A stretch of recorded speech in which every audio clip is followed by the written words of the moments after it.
Hey, y'all, welcome back to Mountain Murders Midweek. I'm Heather. And I'm Dylan. Hey, Dylan. And we're late. How are you? I'm doing wonderful, Heather. You know what I always say? Better late than ugly.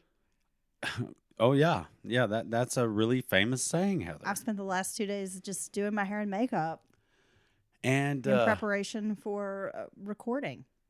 I got to say, kids take a lot away from you. Oh, yeah? We're going to start with that? Well, I've been, my daughter and my granddaughters, my two granddaughters have been living with us for a moment until they get a new place before we leave on our grand adventure across the country.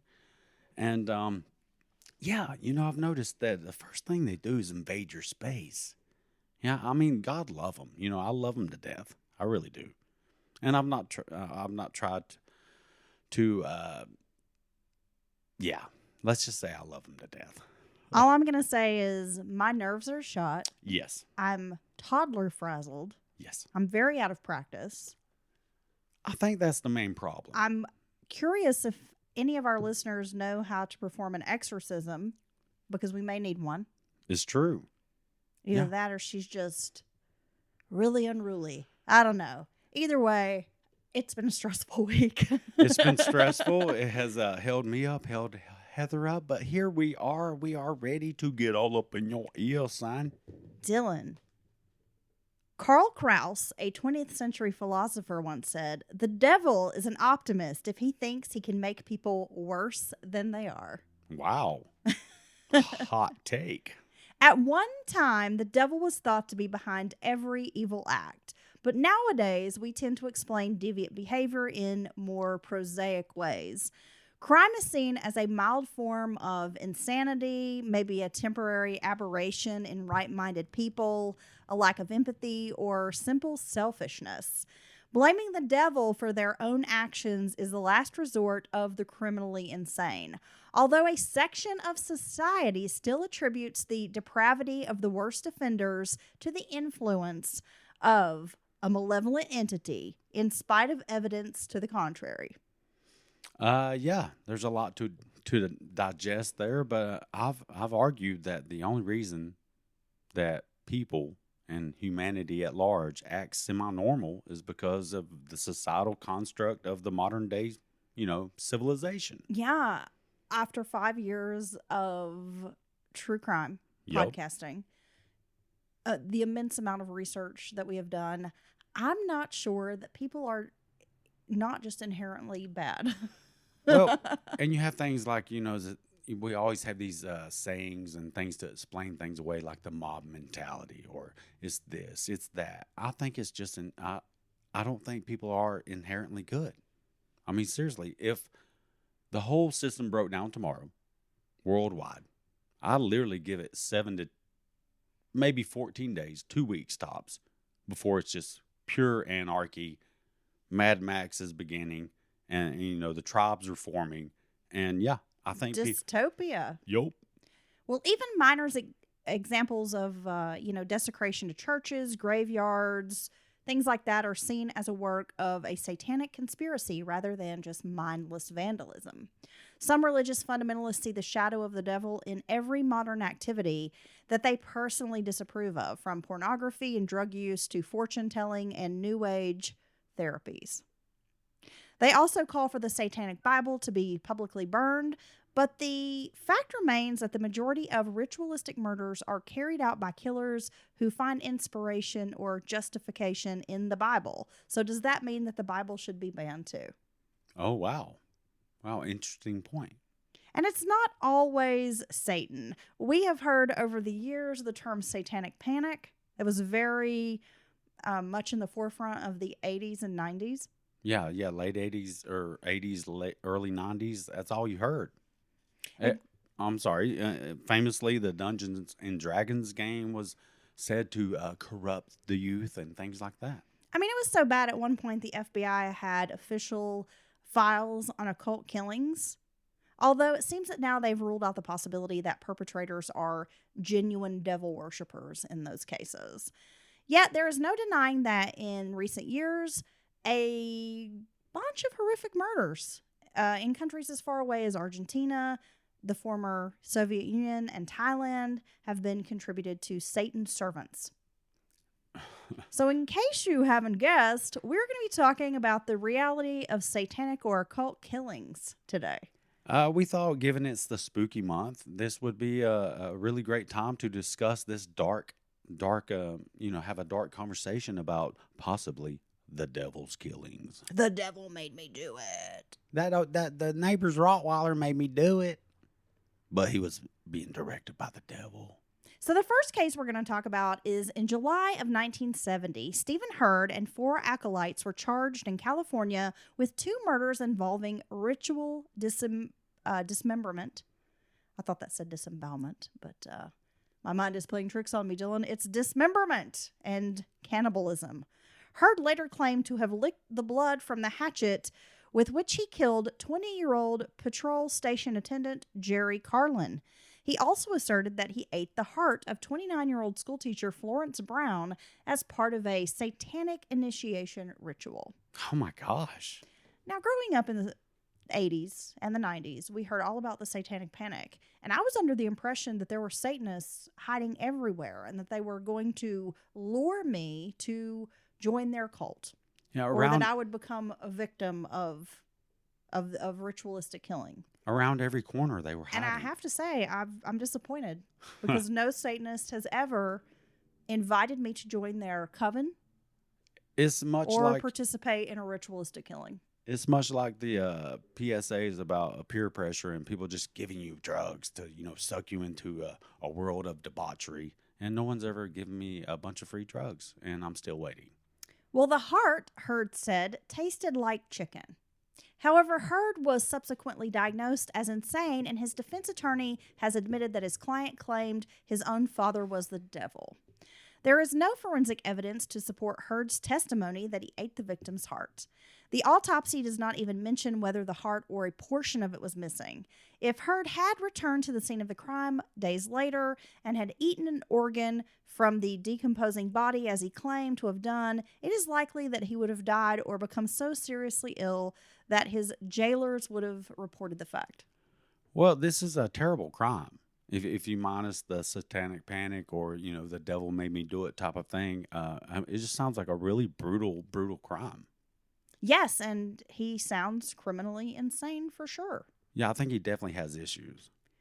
In January of 1986, Satanic priest, and I use that term loosely, Harold Smith and 4 disciples were jailed for a series of ritual torture murders in the Rest Haven Cemetery in Houston, Texas. But behind the hysterical headlines, the sordid facts of the case revealed that High Priest Smith was a 19-year-old loser who gave himself the title to impress his teenage friends, which seems to be the case in many of these Satanic Panic cases that we've heard about over the years. It's usually some misfit teenager who has a few people who believe it's bullshit, who doesn't fit in and wants to try to impress the other weirdos who don't have friends, right? I agree. Makes me think of the Rod Ferrell vampire killings that we talked about on the show. I was just thinking about that. That's exactly what I would picture in my mind, is this kind of doofy dude who's a little odd, off the wall, and he has 2 or 3, 4 people who believe his BS, and he tries to create like an image to impress them. Well, the cemetery murder was a case of overkill and rage, but not ritual, Dylan.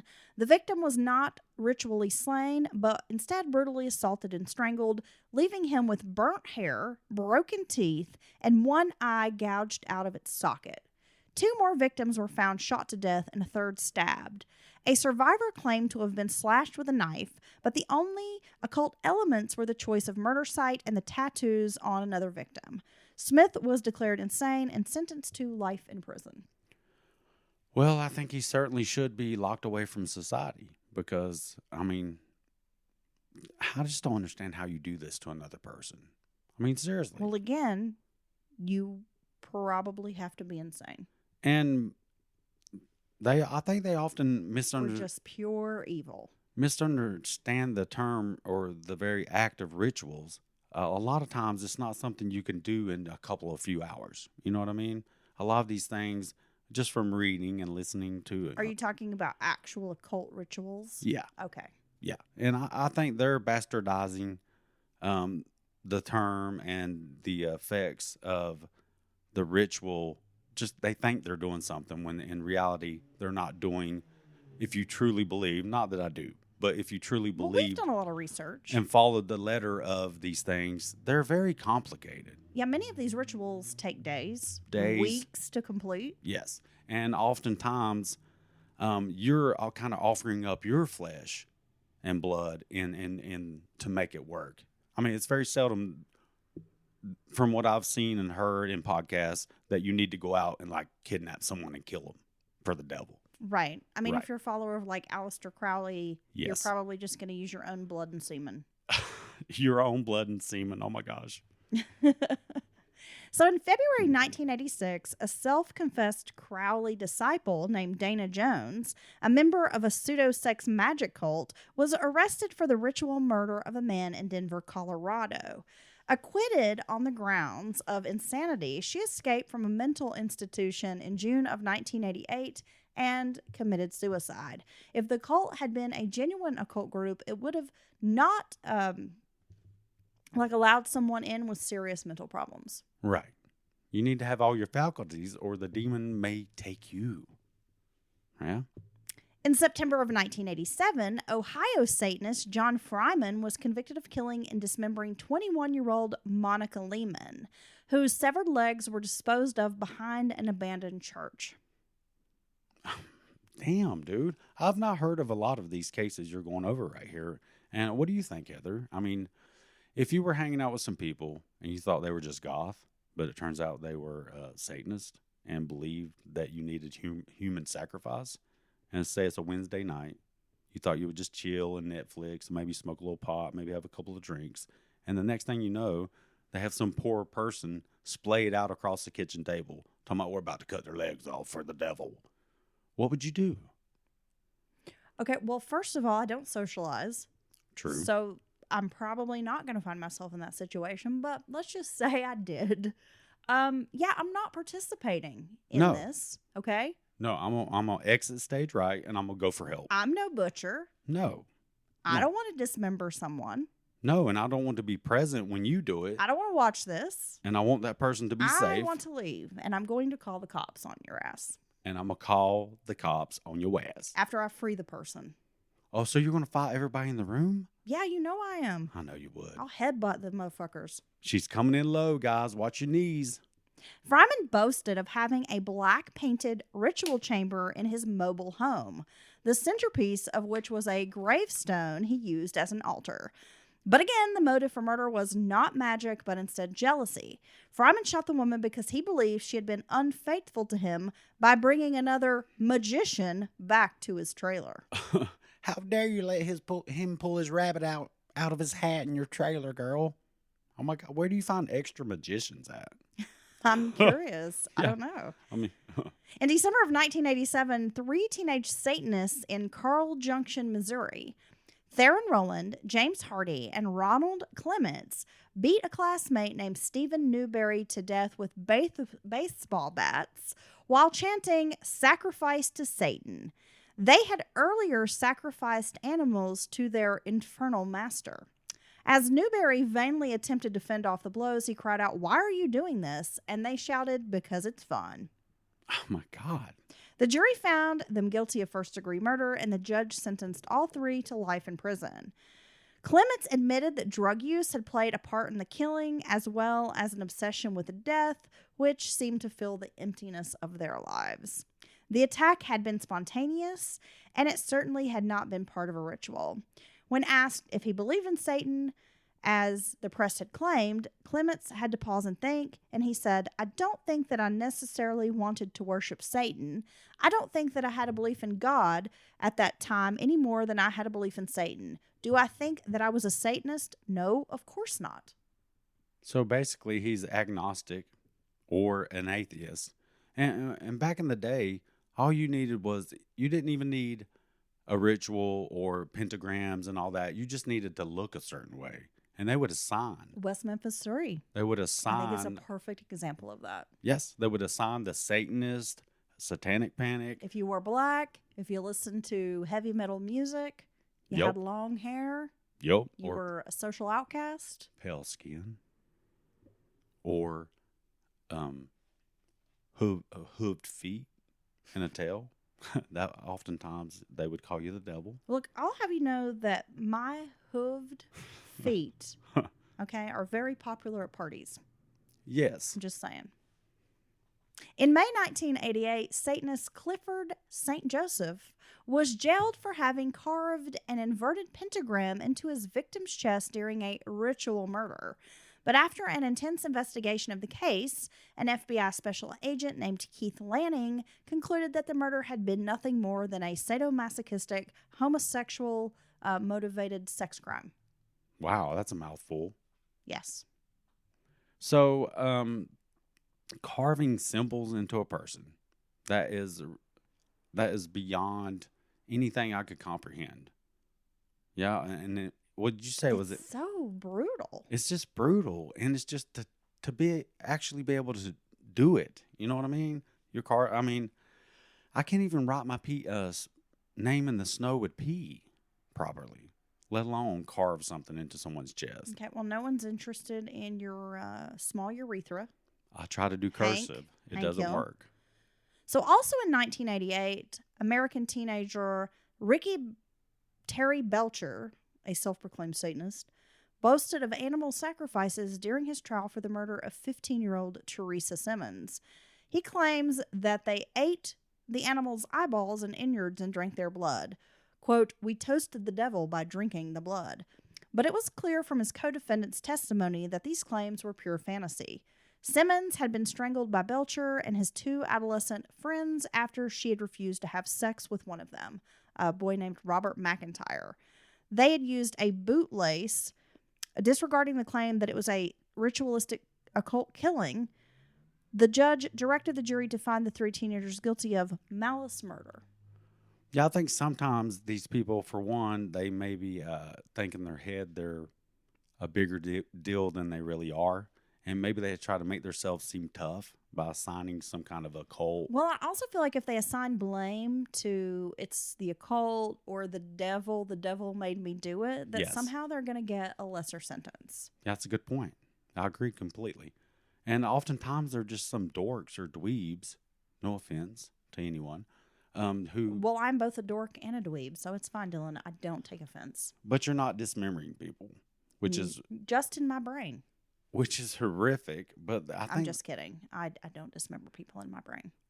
I wonder if you could sell that defense as a defense attorney. Your Honor, it's not his fault. The devil made him do it. I don't think that works, Dylan. I don't think it works either. I think you should just lead with an insanity defense, yeah, or try. Absolutely. In June of 1988, see, a lot of this happens in the 80s, and it seems like 88 was a big year for satanic killings. It was all Satanists. It was all over the news. That's all you saw as a young person. I mean, literally, you would see it in local news or on the world news. It was always very sensationalized. Yeah. Yeah, I always loved the graffiti that I would see spray painted. That's like Satin Lives. That's like Satin. Because they can't spell Satan. They can never spell. So in June of 1988, Satanists Jason Rose and John Jones videotaped the torture and murder of 19-year-old Melissa Ann Meyer, whom they had asphyxiated by pressing the pole of a spear against her throat. Yeah. Well, for one, you have like a spear just laying around. That's kind of weird. Rune stones and books on occult subjects were found in their possession. But the pair were more like sadistic thrill seekers, not Satanists. The Lane County Police Force consulted with San Francisco policewoman Sandy Gallant, a specialist on the subject of occult-themed crimes, who told them that it appeared that the attackers had killed the girl as a human sacrifice, on the assumption that they would be somehow absorb her life force. Ah, yes. But the deputy district attorney was unconvinced. So it turns out to be a mess of belief systems tossed into one very lethal one. How the heck do you go about selling that to a jury of sensible people, he asked. I don't know. Well, as soon as you say Satan, ritualistic killing, pentagram, these symbols, they're scary. They scare most people. I just don't even know how you expect to have like a fair trial in that circumstance. You know what I mean? It's true. Yeah, and you're like a guilty. You're already guilty in the press, and they run with it, and it's yellow journalism in the modern day. And I don't know. Most people hear or see any of that, and they're actually recoil. They can't take it. Well, I know it's kind of funny, Dylan. I've seen you have a few hoodies that are by a specific company, and I won't say which company, but they tend to have like kind of skull and Grim Reaper sort of stuff on them. Just little logos and designs, and people will like move away from you. I've seen, and your shirt's not even anything extreme. No, not at all. But in our small, conservative, Bible Belt town, people will cross the street to try to get away from you when you're wearing your hoodies. I've noticed this, and it's comical. I'm a very because you're actually the nicest person. I'm a very polite person, but I have seen older women literally, like if they had pearls on, they'd be clutching them and like be like, and I'm just like, wow, I was trying to hold the door for you so you get in the gas station. It's okay, chill, bro. I got a nice haircut and like a cool hoodie. I just thought it was groovy. I'm not trying to disassemble your belief system. They fear the Reaper. They literally fear the Reaper. Okay, maybe they were not Blue Oyster Cult fans back in the day. I don't know, but it is kind of funny to see how people react. Now, in October of 1988, again, 88 is the year of the Satanic Panic. 22-year-old Joseph Bradsbury was sacrificed by California Satanists Luther Franklin Mays, age 19, Wallace Irvin, age 23, and Arthur Odell Holly, age 26, as part of an initiation ritual. But the Satanic cult headquarters was no more than a basement hangout where the three young people took LSD, played Dungeons and Dragons, and listened to heavy metal in the company of their, quote, stoner friends. On the night of the murder, they watched the horror movie Evil Dead 2. Oh, that's a good one. I was going to say, is that really a horror movie? On video, and then planned the hazing, which would be humiliation, harassment, and abuse of Bradsbury, which escalated into murder after they handcuffed him. Then they stabbed him in the throat before they beat him and drowned him. See, they're drinking the Kool-Aid. They're believing the hype. As you're reading these, this almost makes me think that back then this was if you wanted to be infamous or like make a splash in society and have everyone talking about you, you did things like this. And in the modern day, unfortunately, it's like these spree shooters or these active shooters. Like I might not have accomplished much, but they'll remember my name. Yeah. Well, it also makes me wonder sometimes if giving so much attention to these people, like giving attention to this idea of these Satanists on every corner, and it's on the news, and people are burning heavy metal. I mean, they're burning like Metallica, and I'm like, really? They didn't cut their hair. They're sellouts. I mean, people were like, oh, it's so evil. Right. I mean, we're not talking like Norwegian death metal music. We're talking like Metallica, Judas Priest. And people were beside themselves that this was just the most evil music they had ever heard. They're burning records. They're burning the tapes. You have like Tipper Gore leading this whole censorship campaign. We need to get rid of all this terrible music and imagery, right? Well, horror films. And you've got a group of young people who just want to latch on to something. That's a good point. So maybe they were influenced by this. Yeah, and it's like if you take all this music, video games, and all that away, and tomorrow is magically gone, you're not going to fix all the societal ills. People are still going to be shitbirds. That's just the scapegoat. Jack the Ripper didn't have Metallica. Look what he was doing. If, last week we talked about the guy who killed Lennon. What was his name? I can never remember. Mark David Chapman. Mark David Chapman. If you took The Catcher in the Rye book out of his life, which was a big part of his life and seemed to be, it's infamously, he's sitting there reading it, waiting on the police. He's still probably going to have issues, and he still may have very well killed Lennon. So, I mean, these are just scapegoats for another problem. Absolutely. But I have to think in some way, reiterating this hysterical, I guess, notion of like, oh, everything, oh, satanic, oh, heavy metal, oh, Evil Dead, oh, it's all so bad, that all you're doing is kind of enticing Yes. these problematic people Who have some type of issue who already. are probably already going to commit a crime to latch on to that, to look like they're cool or badass or fit in or to shock and awe. I'm not sure. I'll be like, I've always had this cape. I've just been wanting to use it, guys. I do have a cape. I know you have it. You have a really nice cape. Makes me wonder. I do. It's wool.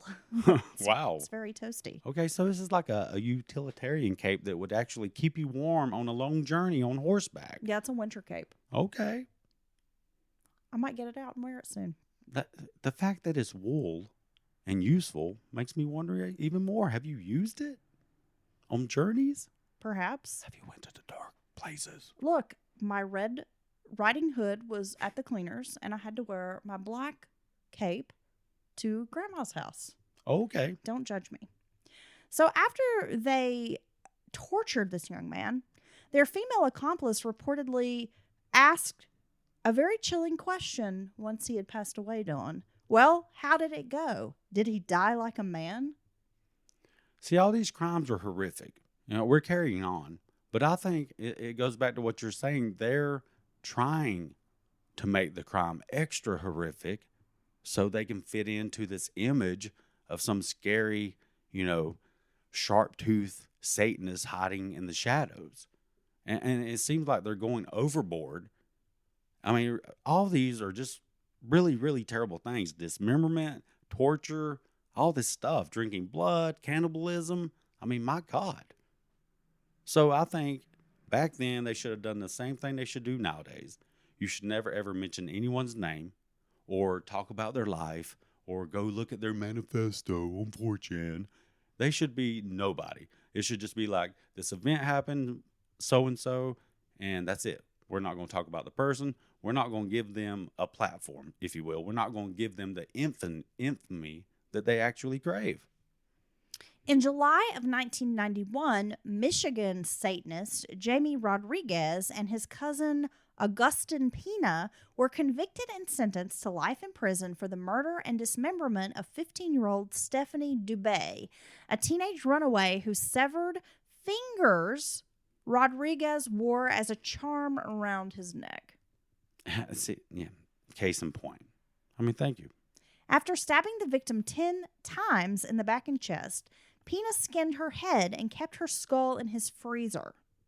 According to the medical examiner, other body parts had been removed with, quote, surgical precision, and the body had been subjected to meticulous mutilation, which suggests that the motive was pure sadism and not exactly part of a ritual killing.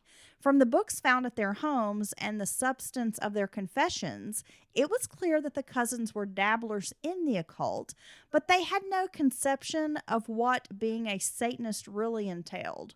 Their world was as crazy as a cartoon in which gratuitous and graphic violence was the principal purpose.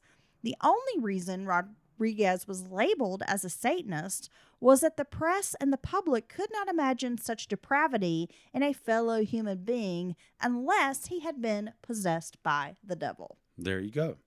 And that makes total sense.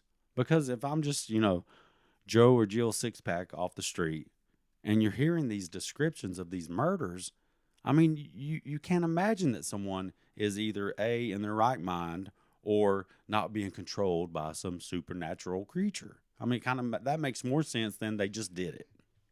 Yeah, they just did this to this person. Well, I mean, I think of this, and it reminds me in a way of Jeffrey Dahmer. Yeah, I agree. Who liked to keep the body parts and dismember. I mean, he was a just gory serial killer.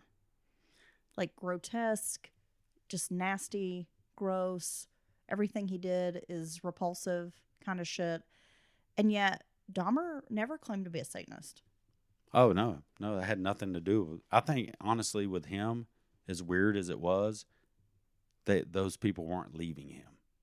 I mean, I'm not sympathetic to Dahmer in the least, but I just really think that was something. That's what it was more than anything. He had some kind of control, and he was keeping them with him. That's really weird. In December of 1992, 2 Satanists were sentenced to death, and 2 more were given life in prison for the killing and decapitation of 4 defectors from their cult in Salida, California. The victims had been hunted down and beaten before being stabbed and decapitated.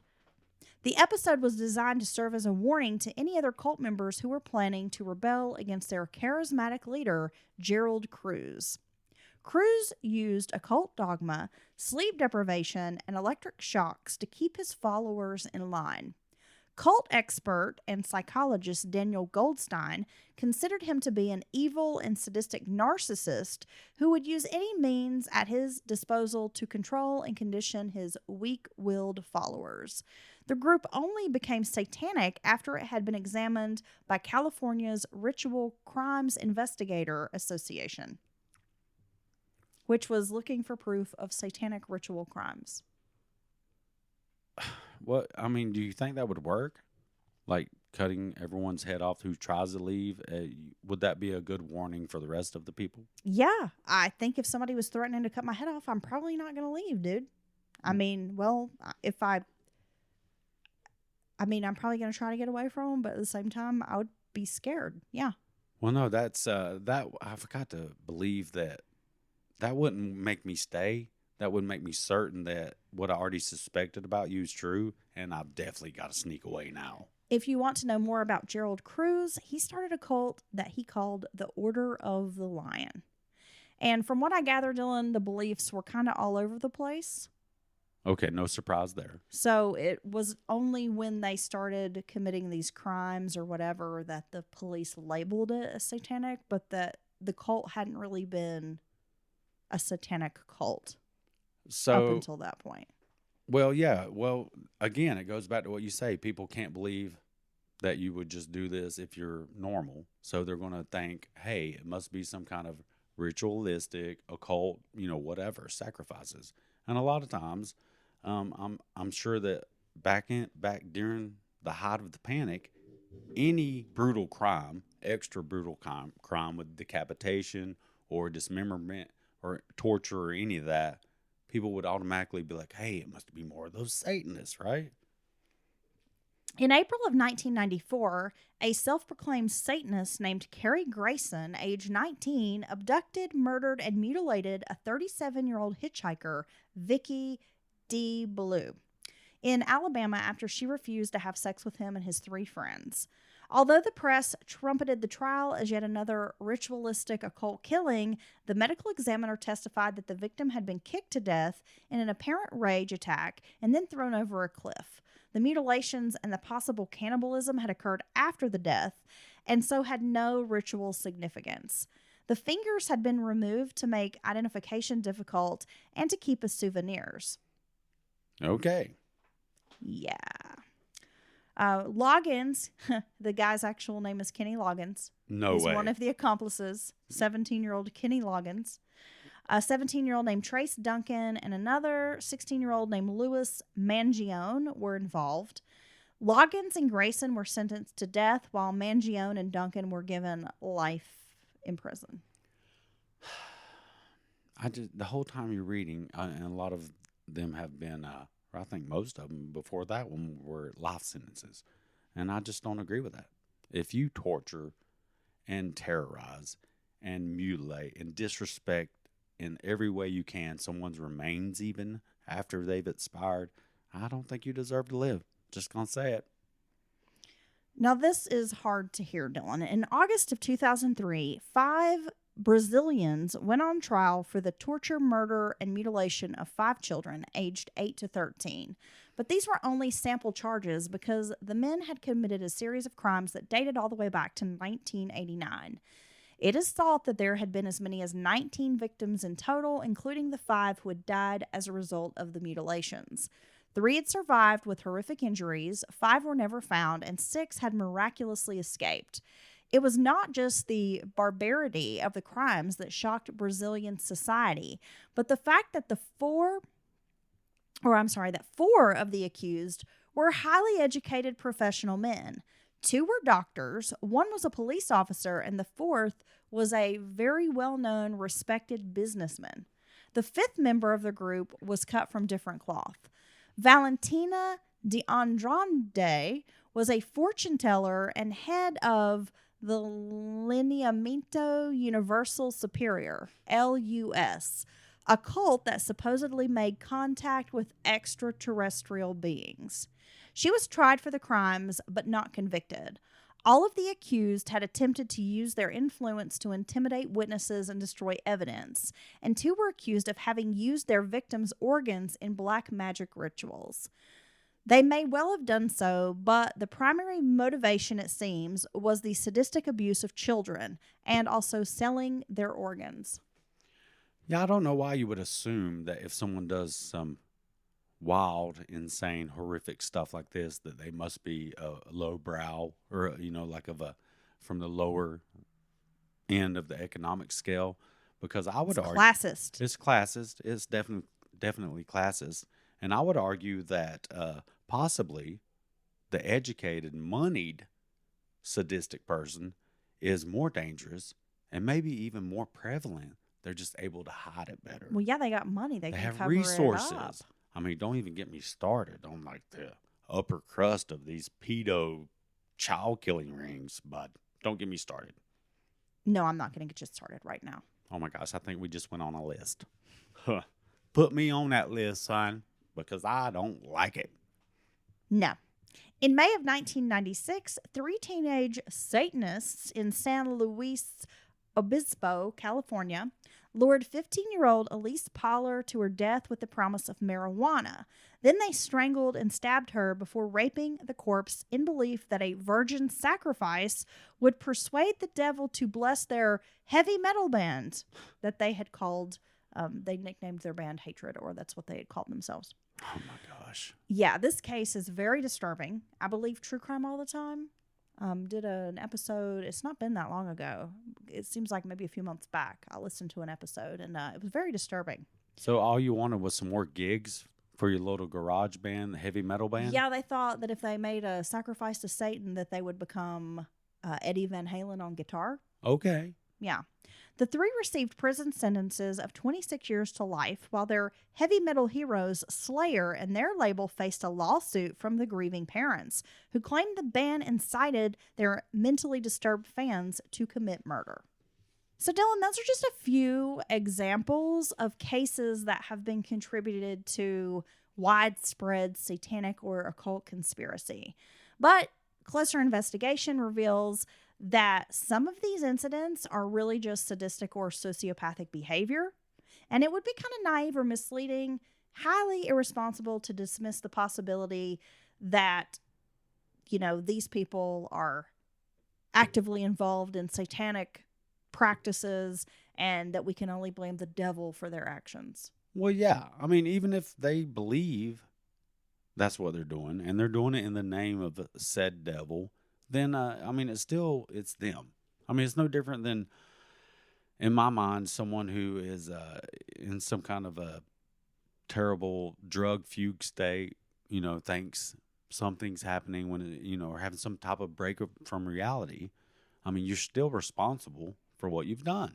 So, right. Well, these tabloid headlines seem to reinforce this idea that evil and an unhealthy obsession with the occult are to blame for our violent society. Right. But I think when you look back over the last 1,000 years, that's not the case. But I must say that the idea of the occult and dark magic and these types of things has been around for a very long time in our society and societies all over the world. So there seems to be some part of us that wants to find some dark thing to blame for the evils that humanity does to each other. Yes. And and I think that will continue. Yeah, I think they'll continue into the future. And in the future, we'll just blame Bing's AI. So there you go. It's the AI made me do it. The AI made me do it. Well, thank you for that, Heather. And Some of these cases are really interesting. yeah. And I know we've got our listeners they're like extreme true crime fans. So I'm sure some of you will want to research these cases more in depth. Yeah, me personally, a couple, all of those. Well, I gotta say, just the theme to what was done to the poor victim, we've carried on a little bit and kind of kidded around a little bit. At the end of the day, people were brutally murdered. I could not even process a lot of what you were saying, and we were moving fast. What's scary about these murders, Dylan, is that a large, almost like a disproportionate number of these occult killings, and I use that term loosely, are attributed to young people. They're teenagers, 15, 16, 17, committing these crimes.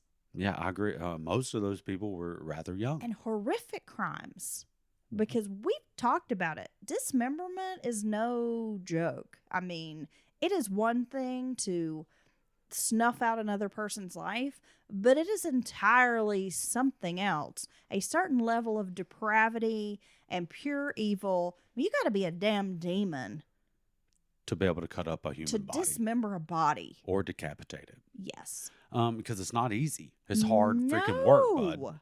And that's like when people say in cases we've talked about before, oh, such and such happened. I didn't mean it, self-defense, or just it was an accident. But then I got scared. I didn't know what to do. So I spent the next 12 hours dismembering the person in the freaking bathtub, bud, and wrapped it all up and hid it somewhere. Yeah, I'm not buying shit. That. I cannot buy that. I'm not buying that at all. Nope, you can go down 1 minute. You can go next door and sell that because I ain't buying it. Exactly. All right, well, thank you for that, and I am sorry we're late. It was mostly my fault, and Heather has tried very hard, and we will get back on track, and we will see you again this weekend. Happy Halloween coming up here in a couple of days. We do have an interesting case on Sunday. Can't wait to discuss it with you, Dylan. It is a serial killer I've never heard of. Oh, she really. So I'm about to educate you, Dylan. She gave me such a tease. She gave me such a tease today, and I cannot wait to talk about it. It's going to be very interesting. I think folks are going to be surprised at how the case was handled. Yep. It's one of those where you're going to be left scratching your heads like, what is going on with this? And we have listener stories coming up as well. Yay! So that's exciting. I love those. Those are just in time for Halloween. The best episodes. And I know a lot of people will be out celebrating this weekend. If you're dressing up, you're going out, you're getting frisky. Be careful. Don't drink and drive. Never drink and drive. Don't take candy from a stranger unless it's wrapped. Or from babies, especially if the babies are mobile and they can chase you. Because that's really tricky to get away from. Well, mine was more of like a sexual innuendo, but I appreciate you adding the mobile babies. The little scary demon babies. Let's just say that. Okay. Yeah. Cool. All right. Stay safe and enjoy your candy. Dylan's going to drink my blood. We have to go. Okay, bye. Bye.